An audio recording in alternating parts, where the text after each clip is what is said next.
যুক্তরাষ্ট্রের আরোপিত পাল্টা শুল্ক কার্যকর হওয়ার পর থেকে বাংলাদেশের কারখানাগুলোই তৈরি পোশাকের বাড়তি ক্রয়াদেশ দিতে দর কষাকষি করছে অনেক মার্কিন ক্রেতা প্রতিষ্ঠান।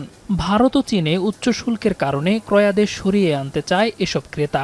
অন্যদিকে মার্কিন ক্রয়াদেশ ধরে রাখার কৌশল হিসেবে ভারতের বড় রপ্তানিকারকেরা তৈরি পোশাক উৎপাদনে বাংলাদেশের শীর্ষ রপ্তানিকারক প্রতিষ্ঠানের সঙ্গে যোগাযোগ করছে।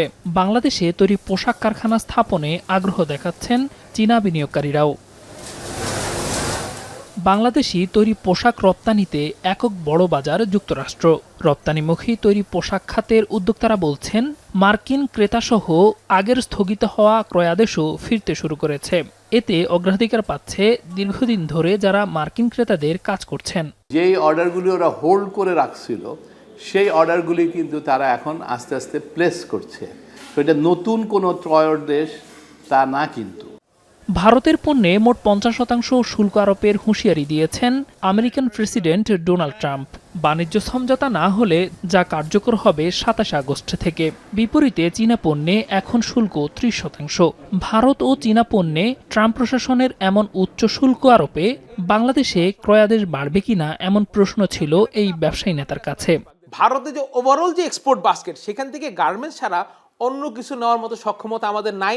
তাদের যদি আপনি আইটি সেক্টর বলেন, তাদের যদি জুয়েলারি সেক্টর বলেন, তাদের যদি পেট্রোলিয়াম বলেন, এগুলোতে হাত দেওয়ার মতো কোনো সক্ষমতা আমাদের বাংলাদেশে নেই। টি শার্ট হয়তো বাংলাদেশের একটু অর্ডার বেশি আসবে, বাট ভারত যেসব টি শার্ট করে মেজরিটি হলো এমব্লিশমেন্ট, চিলড্রেন, ফ্যান্সি, ওরা লেডিস ব্লাউজেস, লেডিস টপস, যেগুলি বাংলাদেশে আসলে আমরা ওইভাবে ওই অর্থে খুব একটা বেশি কোয়ান্টিটি করি না।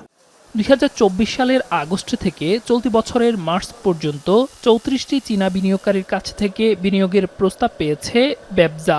গত জুলাই থেকে মার্চ পর্যন্ত 8টি চীনা প্রতিষ্ঠান শিল্প স্থাপনের লক্ষ্যে ব্যবসার সঙ্গে চুক্তিও করেছে।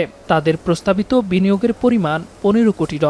এসব কোম্পানি তৈরি পোশাকের পাশাপাশি ব্যাগ, হালকা প্রকৌশল পণ্য উৎপাদন করবে।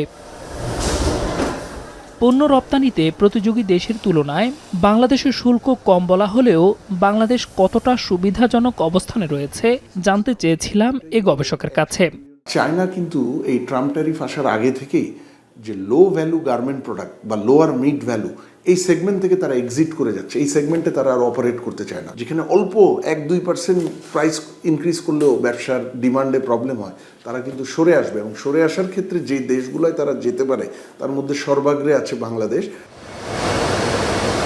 দেশের অর্থনীতিতে টেক্সটাইল খাতের বড় অবদান থাকলেও জ্বালানি সংকটে গেল 3 বছরেরও বেশি সময় ধরে স্বাভাবিক উৎপাদন কার্যক্রম চালাতে পারছে না মিলগুলো।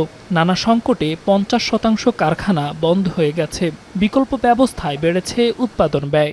এখন পর্যন্ত আশা রাখতে পারি যে সরকার ইন্ডাস্ট্রিকে প্রায়োরিটি দিবে এবং গ্যাসের সরবরাহটা ঠিক রাখাবে। বাট এক্সপানশনের ক্ষেত্রে যারা এক্সপানশন করতেছে বা নতুন, তারা কেউ কিন্তু কানেকশন পাচ্ছে না।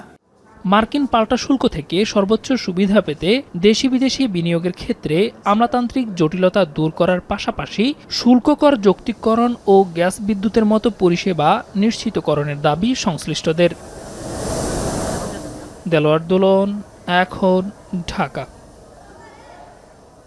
ডায়ালগ সুবাসিত টয়লেট ক্লিনার, যার পাওয়ার ব্লাস্ট ফর্মুলা টয়লেটের কোনায় কোনায় পৌঁছে 99.99% জীবাণু ধ্বংস করে। রিমার্ক